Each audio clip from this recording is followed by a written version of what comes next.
皆さんこんにちは。今日のリフォームです。開口の狭い車庫、古くなったフェンス、短いテラスも骨組みが傷んでます。古くなった倉庫の鉄骨の錆、屋根、トタン、そして新しい扉の新設。今回はこちらをリフォームしていきます。まず手始めに錆びて落下してきそうな梁ですね。鉄骨の梁の部分、こちらをトタンごと切り取ります。そしてフェンスは取り替えて、トタンの屋根は全部張り替えます。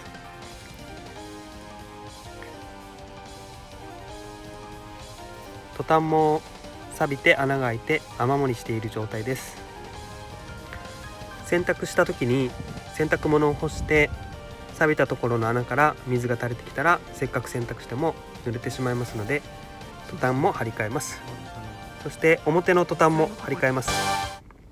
それでは工事スタートです。まず錆びて補修の効かない鉄骨の部分を切り取って、トタンも解体していきます。フェンスも解体、そして新しいトタンを貼っていきます。木製の骨組みでこれまでより長く延長して、さらに骨組みを組んでいきます。おっと、ここでエセ職人が登場です。何をするのでしょうか。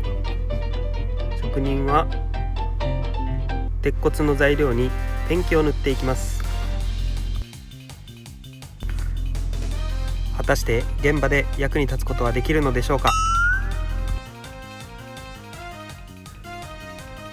慣れない手つきで作業を進めていきます。動画の投稿久しぶりなんですけど、この日はまだ夏8月の工事ですので非常に暑いです。そして他にも手伝っていきます。トタンの貼り付けを下から材料を出して職人さんに渡していきます。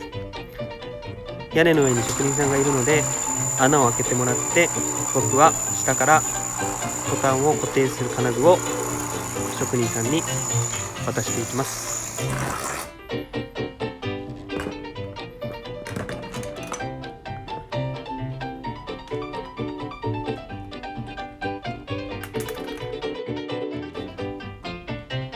僕は大した技術はないんですけど、少しでも職人さんが円滑に作業を進めることができればいいなと思って手伝ってます。その頃別の職人さんは組んだ木製の骨組みに着色をしていきます。トタンもだいぶ進んできました。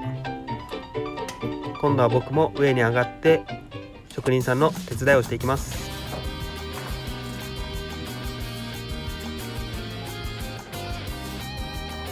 慣れない手つきでビスを打ち込んでいきます。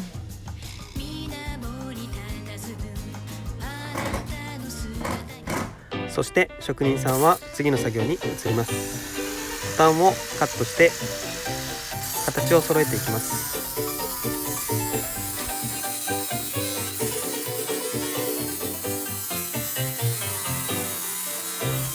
そして僕の方は裏側の別のテラスのトタンを解体していきます。その頃また別の職人さんが組み上がったトタンの端っこの角の方を鉄骨の L 字に加工されたアングルで留めていきます。綺麗に貼り終えました。そして反対側のトタンも貼っていきます。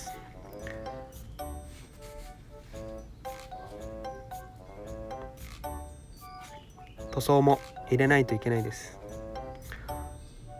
ペンキを塗るのは僕の方でできますので手伝っていきます。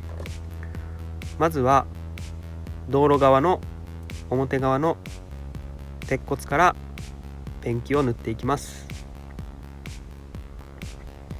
丁寧に裏まで塗っていきます。トタンと建物の間のつなぎ目は防水を巻いていきます。つなぎ目から水が垂れてくるのを防ぎます。約1日かけてきれいに塗り終えました。いかがでしょうか。隙間には透明のトタンを入れて明かりが取れるようにして、鉄骨もきれいにペンキが塗られ、明るい倉庫ができました。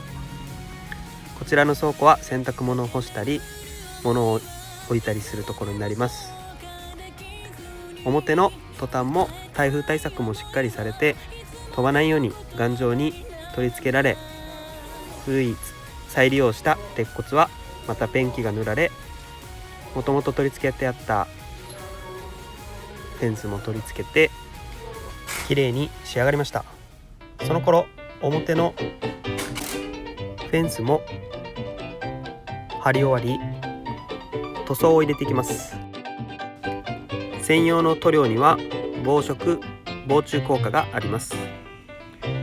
そしてその頃職人さんは中の扉の新設に作業を進めます。一から手作りで塗装まで入れてこじゃれた扉ができました。その頃塗装の方も塗り終わり、工事は完了です。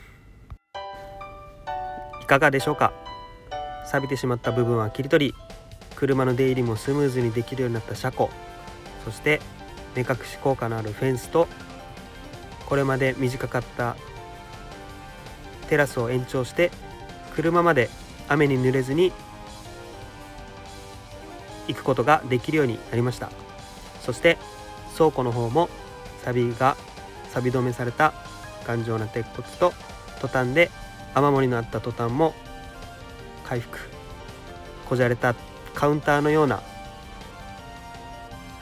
反対側にも開くような扉も完成して、反対側のトタンも飛ばされないように工夫して頑丈に取り付け、もう台風は心配ありません。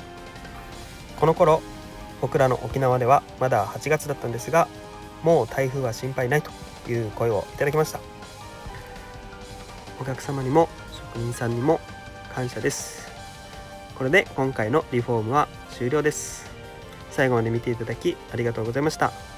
ぜひチャンネル登録とまた次回も見てください。